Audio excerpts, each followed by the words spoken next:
കേരളത്തിൽ സ്ട്രീമിംഗ് രംഗത്ത് ഏറ്റവും കൂടുതൽ ആരാധകരുള്ള ഒരു സ്ട്രീമറാണ് തൊപ്പി എന്ന് പറയുന്നത് MRC തൊപ്പി. സോ ഈ MRC എന്ന് പറയുന്നത് ഒരു വലിയൊരു ഗെയിമിംഗ് സ്പോർട്സ് കമ്പനിയാണ്. സോ അവരുടെ ഭാഗമായിട്ടുള്ള MRC സ്ട്രീമിംഗ് ഗ്യാങ് ആണ് തൊപ്പിയുടേത്. സോ ഈ തൊപ്പി എന്ന് പറയുന്ന ഈ ഒരു സ്ട്രീമർ അല്ലെങ്കിൽ യൂട്യൂബറിന്റെ ബിഗിനിങ്സ് നോക്കുകയാണെന്നുണ്ടെങ്കിൽ ഒരു ഹമ്പിൾ ബാക്ക്ഗ്രൗണ്ട് ആയിരുന്നു. ഒരു സമയത്ത് ഇദ്ദേഹം പബ്ജി സ്ട്രീമർ ആയിരുന്നു.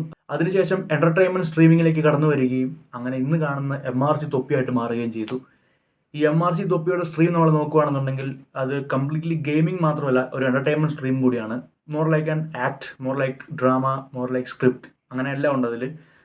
സോ അതിൽ ഈ ഒരു വ്യക്തി ഒറ്റയ്ക്കല്ല, അയാളുടെ കൂടെ മറ്റു കുറച്ച് ക്യാരക്ടേഴ്സും ഉണ്ട്. ഈ പട്ട അച്ചായനായിരുന്നു, പിന്നെ റാംബോ, മമ്മു, ജാസി, ഷമീർ, കുര്യൻ, അങ്ങനെ കുറേ പേരുണ്ട്.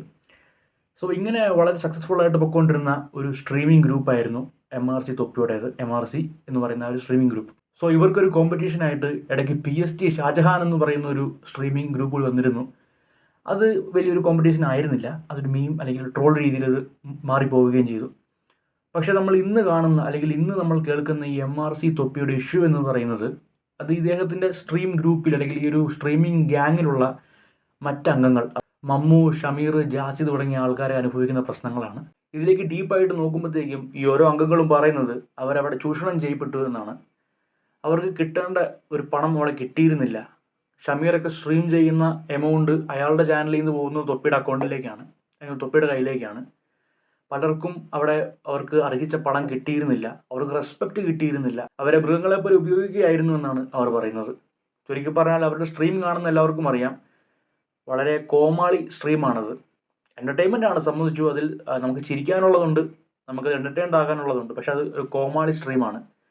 അതായത് ഓരോ ക്യാരക്ടേഴ്സിനെ കൊണ്ടുവന്നിട്ട് ഷെഡിപ്പുറത്ത് നിർത്തുക, അല്ലെങ്കിൽ ഫുൾ ഒരു കോമാളിത്തരമായിട്ടുള്ള സ്ട്രീമാണ്.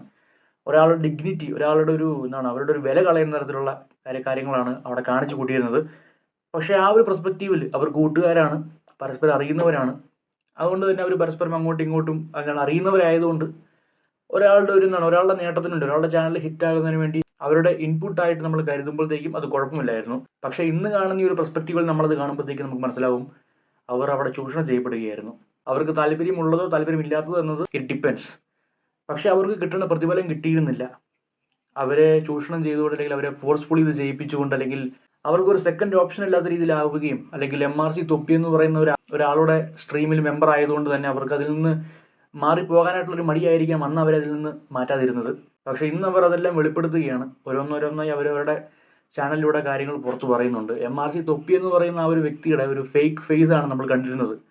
ചുരുക്കി പറഞ്ഞാൽ ആട്ടിൻതോലിട്ട ചെന്നായായിരുന്നു MRC തൊപ്പി എന്ന് പറയുന്നത്. ഇതിൽ അദ്ദേഹത്തിൻ്റെ സൈഡ് നമ്മളിതുവരെ കേട്ടിട്ടില്ല, പക്ഷേ കേൾക്കേണ്ട ആവശ്യമില്ലെന്നാണ് എനിക്ക് തോന്നുന്നത്. കാരണം അയാളുടെ കൂടെ നിന്നിരുന്ന ഇത്രയും പേര് അയാൾക്കെതിരായിട്ട് സംസാരിക്കുമ്പോഴത്തേക്കും ഇത്രയും പേരുടെ വാക്കുകളെ കൗണ്ടർ ചെയ്യാനായിട്ട് എന്തെങ്കിലും അയാളുടെ ഉണ്ടോ എന്ന് എനിക്ക് തോന്നുന്നില്ല. തീർച്ചയായിട്ടും ഈ ചൂഷണം ചെയ്യപ്പെട്ട ആൾക്കാർക്കെല്ലാം നീതി ലഭിക്കുക തന്നെ വേണം. അതുപോലെ അവരെയൊക്കെ ചൂഷണം ചെയ്ത് കെട്ടിപ്പൊക്കിയ സാമ്രാജ്യം തകരുക തന്നെ വേണം.